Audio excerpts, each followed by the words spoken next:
Halo teman-teman, Assalamualaikum warahmatullahi wabarakatuh. Ketemu lagi dengan saya Mustafa. Jadi hari ini saya mau menunjukkan sesuatu yang menurut saya lumayan penting untuk teman-teman ketahui. Jadi ini salah satu faktor yang bisa mempengaruhi terhadap pembungaan dan pembuahan kakao.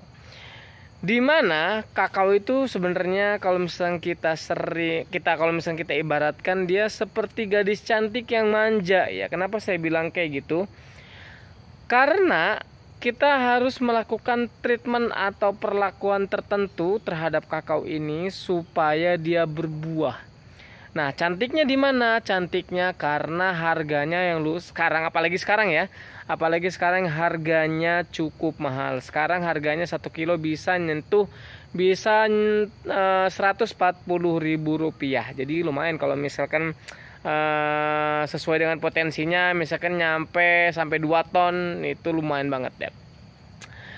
Makanya kita harus melakukan treatment atau perlakuan tertentu. Perlakuannya salah satunya adalah dengan mengupayakan agar si tanaman tidak terlalu lembab. Suhunya berada di antara 22 sampai 27 derajat Celcius di mikronya ya, di bawah naungannya.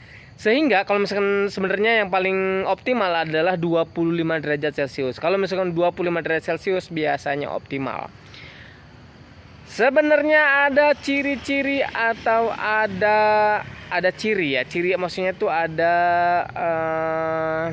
tanda-tanda di mana di bawah di bawah naungan kakao itu bisa dikatakan kurang baik. Ini saya mau melihat atau menunjukkan ke teman-teman kira-kira seperti apa yang kurang bagus nih, saya tunjukkan.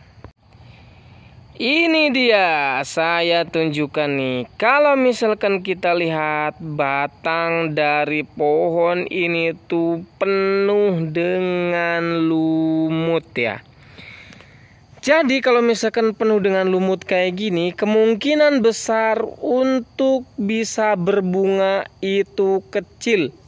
Jadi kalau misalkan ingin berbunga di batang ini tuh cukup sulit. Kenapa? Karena permukaan batangnya ini sudah terlapisi oleh lumut. Kenapa lumut ini bisa tumbuh? Karena lumut ini tumbuh karena kelembaban di bawah naungan ini tuh sangat lembab, di bawah 20 derajat Celcius. Biasanya kalau misalkan lembab, sering kena air, sering basah, memang ujungnya dia akan kena lumut kayak gini. Ini sebagai penanda sebenarnya bahwa di lingkungan ini memang harus sering-sering terekspos sinar matahari dengan mengontrol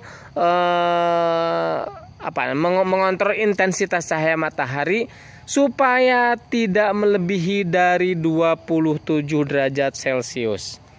Ini contoh kurang bagus. Efeknya apa? Efeknya adalah akan tumbuh tanaman benalu seperti ini tuh. Efeknya lagi apa? Efeknya lagi adalah bisa pembentukan buah kurang optimal atau kurang bagus.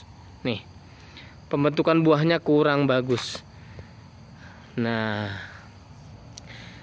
dan lagi kalau misalnya kita lihat bentuknya atau tanamannya banyak yang kena. Nah, tuh. Itu juga tuh. Nah, banyak yang kena lumut, apalagi yang ini yang di depan kita. Nah, jadi penting kiranya teman-teman bisa mengontrol suhu mikro di bawah naungan di kebun teman-teman. Jadi diusahakan itu suhunya 25 derajat Celcius. Kalau misalkan di bawah itu, biasanya perkembangan buah dan perkembangan bunga tidak bagus. Itu saja yang dapat saya sampaikan. Saya ucapkan terima kasih. Assalamualaikum warahmatullahi wabarakatuh. Dadah.